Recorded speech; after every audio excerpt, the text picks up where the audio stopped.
Hey guys, Seaon here from DashGL, and this is a trailer for Season 2 of the tutorials.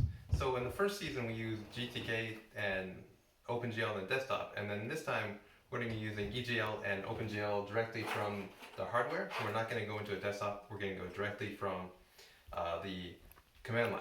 And so the result of that is I have a Raspberry Pi with RetroPie loaded up on here, and this is going to be the result of the tutorial series, and we're going to go ahead and launch it now. And so we have Tsundere Shark. This is a model which is available on opengameart.org, so thanks to the original author Bart for making it available under Creative Commons.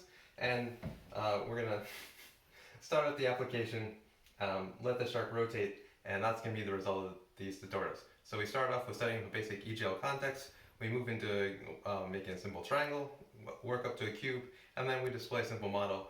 And then last, we check for input. And once we have input, that's going to allow us to exit the application, and that's going to resolve our first set of tutorials. And then from there, once we're used to EGL and getting the context ready, then we'll actually kind of start moving to learning how we apply that from there. So look forward to the next season of tutorials. This is Seaon, and I'll see you guys later.